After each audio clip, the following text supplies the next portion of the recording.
जो आप नारी शक्ति का अधिनियम लाए हैं उसको लागू क्यों नहीं करते? वो 10 साल बाद लागू क्यों होगा? क्या आज की नारी 10 साल इंतजार करेगी उसके लागू करने के लिए? नेहरू जी ने क्या किया? हरि वर्तमान की बात करिए, देश को बताइए आप क्या कर रहे हैं, आपकी जिम्मेदारी क्या है? कि सारी जिम्मेदारी जवाहरलाल नेहरू की है। इस तरफ दाग, उस तरफ स्वच्छता। और मेरे कई ऐसे साथी हैं जो इस तरफ होते थे उस तरफ चले गए, मुझे दिख भी रहे हैं, वॉशिंग मशीन में शायद धुल गए हैं।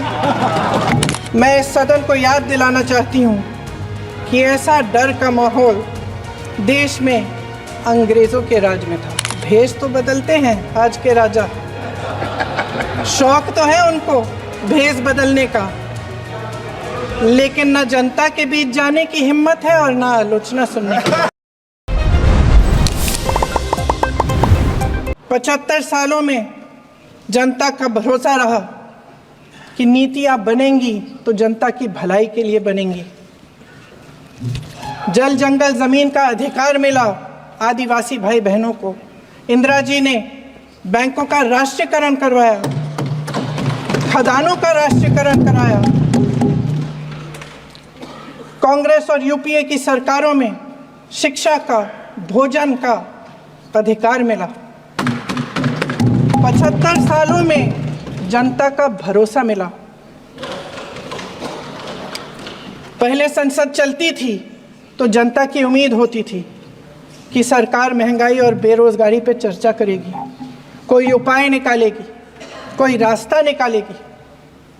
लोग मानते थे कि अगर कोई नई आर्थिक नीति बनेगी तो देश की अर्थव्यवस्था को मजबूत बनाने के लिए बनेगी, तो भारतीय बाजार को मजबूत बनाने के लिए बनेगी, उनके भविष्य को मजबूत बनाने के लिए बनेगी। किसान और आदिवासी भाई बहन भरोसा करते थे कि यदि ज़मीन के कानून में संशोधन होगा तो उन्हीं की भलाई के लिए होगा। आप नारी शक्ति की बात करते हैं, आज चुनाव की वजह से शायद इतनी बातचीत हो रही है नारी शक्ति के बारे में, क्योंकि हमारे संविधान ने महिलाओं को यह अधिकार दिया, उनकी शक्ति को परिवर्तित किया वोट में। और आज आपको पहचानना पड़ रहा है कि महिलाओं के बिना, कि नारी शक्ति के बिना ये सरकारें नहीं बन सकती हैं। इसीलिए आज आप नारी शक्ति की बातें दोहरा रहे हैं। जो आप नारी शक्ति का अधिनियम लाए हैं उसको लागू क्यों नहीं करते? वो 10 साल बाद लागू क्यों होगा? क्या आज की नारी 10 साल इंतजार करेगी उसके लागू करने के लिए? क्या बात है, क्या बात।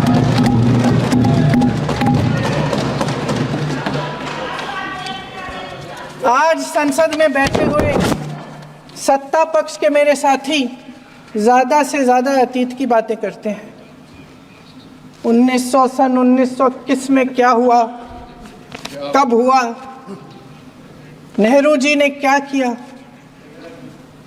हरि वर्तमान की बात करिए, देश को बताइए आप क्या कर रहे हैं, आपकी जिम्मेदारी क्या है? कि सारी जिम्मेदारी जवाहरलाल नेहरू की है। अध्यक्ष महोदय जी, ये सरकार आर्थिक न्याय का सुरक्षा कवच तोड़ रही है। आज संसद में बैठी ये सरकार बेरोजगारी और महंगाई से जूझ रही हमारी जनता को क्या राहत दे रही है? कृषि के कानून भी बड़े बड़े उद्योगपतियों के लिए बन रहे हैं। सही एमएसपी को छोड़िए, डीएपी तक नहीं मिल रहा है।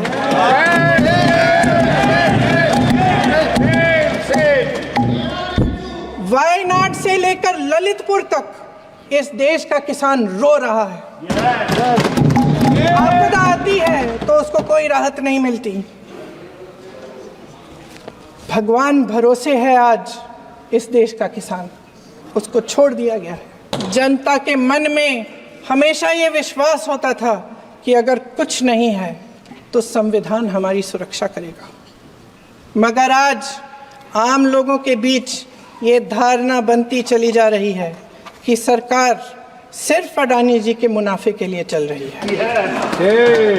देश में बहुत तेजी से गैर बराबरी बढ़ रही है। जो गरीब है वो और गरीब हो रहा है, जो अमीर है वो और अमीर हो रहा है। इस सरकार ने आर्थिक न्याय की भी सुरक्षा कवच तोड़ दिया है। राजनीतिक न्याय की जब बात होती है, मेरे सत्ता पक्ष के साथी आज खड़े हुए और तमाम गिनती करने लग गए कि ऐसा हुआ वैसा हुआ 1975 में जो हुआ। तो सीख लीजिए ना, आप भी सीख लीजिए। आप भी अपनी गलतियों के लिए माफी मांग लीजिए। आप भी बैलेट पे चुनाव कर लीजिए। आप भी बैलेट पे चुनाव कर लीजिए।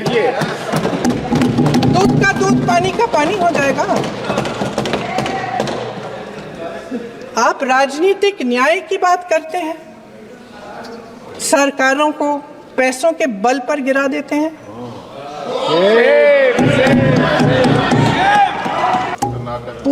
पूरी देश की जनता जानती है कि इनका हंसती है, जानती है कि इनके यहाँ तो वॉशिंग मशीन है।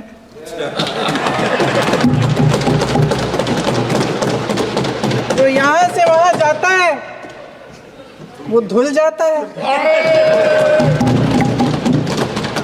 इस तरफ दाग, उस तरफ स्वच्छता। और मेरे कई ऐसे साथी हैं जो इस तरफ होते थे उस तरफ चले गए, मुझे दिख भी रहे हैं, वॉशिंग मशीन में शायद धुल गए हैं। किसी को नहीं छोड़ा इस सरकार ने। देशद्रोही कह के उत्तर प्रदेश में मुझे याद है कुछ अध्यापिकाएं प्रदर्शन कर रही थी, उन पर मुकदमा डाल दिया देशद्रोही का, उन्हें देशद्रोही कह दिया। इन्होंने देश का पूरा माहौल भय से भर दिया है।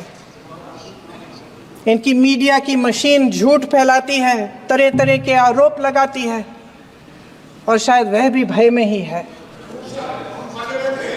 महोदय, मैं इस सदन को याद दिलाना चाहती हूँ कि ऐसा डर का माहौल देश में अंग्रेजों के राज में था।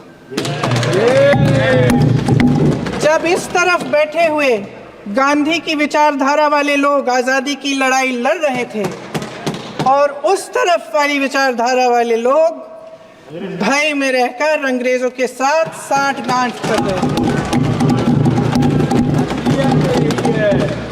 एक कहानी होती थी अध्यक्ष महोदय, शायद बचपन में आपने भी सुनी होगी। राजा भेष बदलकर बाजार में आलोचना सुनने जाता था। ये सुनने जाता था कि प्रजा मेरे बारे में क्या कह रही है, मैं सही रास्ते पे चल रहा हूँ कि नहीं। लेकिन आज का राजा, भेष तो बदलते हैं आज के राजा, शौक तो है उनको भेष बदलने का, लेकिन न जनता के बीच जाने की हिम्मत है और न आलोचना सुनने की।